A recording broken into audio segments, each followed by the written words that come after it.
All right, so I'm just gonna get straight to it. Hi, I'm Shalon. So I find it unique that my video was in response to my mother and not her husband, but yet he still had the most to say, which isn't uncommon. I also find it unfortunate that my mother does not seem to speak on her own. The only two worlds that I know where daddy is used is for children speaking with their fathers and women acknowledging their pimps. Her husband starts off by literally doing the very thing that I said that they would do, which honestly kind of made me feel as though their response was ironic because they validate my original video. Either A, she has some newfound moment of clarity, or B, she retreats back to daddy. In her retreat back to him, though, he does not acknowledge what I did say, but instead begins to create a new narrative of things that I did not say, which negates the effects of a response video. The two of you essentially created a new video rather than actually respond to what was actually said. You also brought up my father. My father, though, is not doing interviews talking about me. In quick regards to the three sons comment, under the context in which your husband was speaking, by your rationale, Ma, he should have easily had no problem saying four sons, especially since you say he knew me before I knew me.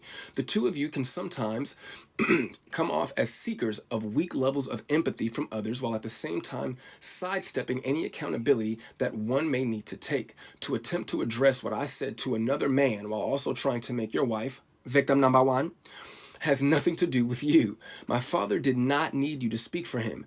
You're her daddy, not his. My mother has been speaking on our relationship for years, so to imply that only one side of a story was told when there are several articles and interviews throughout the internet discussing my strained relationship with her, filled with quotes from your wife speaking directly about me while also providing vague context and downplaying the impact of an uninterested mother. I am 33 years old and have had ample opportunity to go to the media and tell some BS story for a BS amount of money, but instead I am on TikTok expressing my feelings for free. If the two of them were paying attention, I literally explained in my first video why I am responding using TikTok.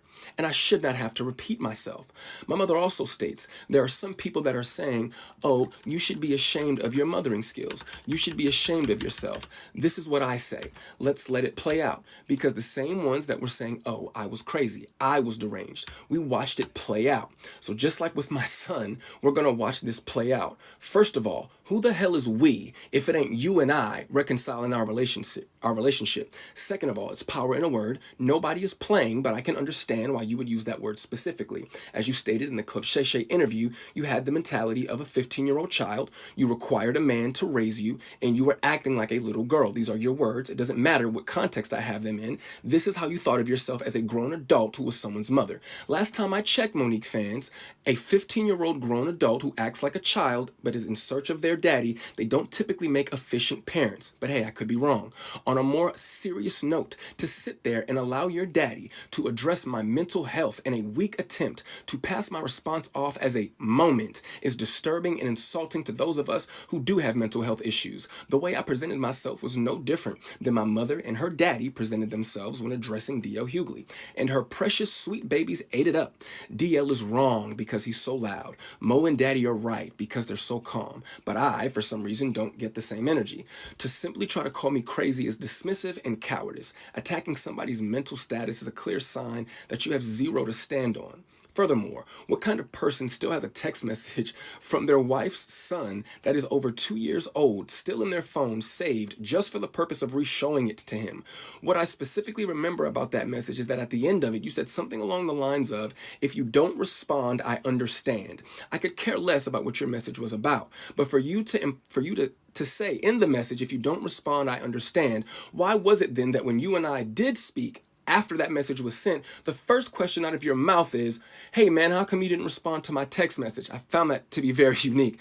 But I did not need an explanation on how to speak to women or how to listen to women. That was not what that situation was about. My mother showed me how conceited she is in that situation that you were referring to. For a woman to villainize the actions of her son for being a man and a father to his new family simply because she had not heard from him in 2 days, as though her phone was broken and she could not check on me. Because last time I checked, I was a new parent.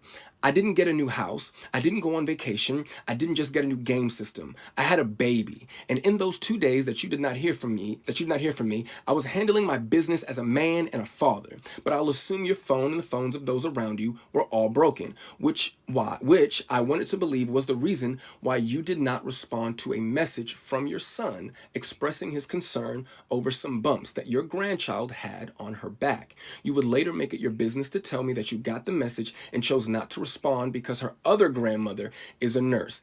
Damn the fact that she is also your blood. And shout out to Nana. My baby girl loves her some Nana. The statement about money and then stating, don't let nobody introduce me to you, is not a competent statement to make because it wasn't a complete sentence, nor did the two things correlate with each other. And when did you have the time to introduce yourself to a son that you weren't interested in and didn't do the best job you could do? I'm starting to think that you're not hearing yourself. To address money, you gave me $10,000 for a down payment on a car. Yes, thank you again. Thank you. My girlfriend and I were already prepared to put our money together and get a car. You and your husband called us one day and stated that y'all were going to give us $5,000 for a down payment. We said, okay. You then called us back a day or two later and stated that you would be giving us $10,000 for a down payment on the car. You and him made the conscious choice to give us that money. We did not ask you for anything, but this is an example of a rich person doing something for you. And because this is, an example of a rich person doing something for you because they want to do it for you, but because it doesn't have the desired effect that they want it to have, you are inconsiderate and ungrateful. But let's take it a step further. I eventually would uncover that my mother had left me a UTMA worth $45,000. You never brought that account to my attention. You claim it was because you forgot that you even set it up in the first place, which validates my original point. Who forgets that they invested $45,000 into a child that at that time is the only child? When I was homeless, and I called you to help me figure out how to access the account, you said, Shalon, I don't even know what you're talking about, and if I did, why do you think I would help you? After finding out from the Georgia Department of Revenue that they had been sending me mail to 3 separate Georgia addresses, all of which I lived at with you at some point or another. For the life of me, I can't grasp how those letters managed to slip by so many people at 3 different locations. I did, however, eventually get access to the money and the brokerage account that you had set up for me with Morgan Stanley. To be fair, what you put together for me was amazing, especially had I let it sit for a year or two, which made it bittersweet that you wouldn't have wanted to help or even educate me on how to manage what I had. My blowing through that money is all on me, and I have to take my accountability for that, and it's a lesson learned. Sydney stated that the last time that him and I spoke, I wanted to call him Dad. The actual truth is that I wanted to call him Pop. Calling you Uncle Sydney, but my mother calls you Daddy, and the boys call you Daddy. It was getting a little awkward. And yes, for a very short time, I did feel that way about you, but the more things change, the more they stay the same. Oh, Black Jesus.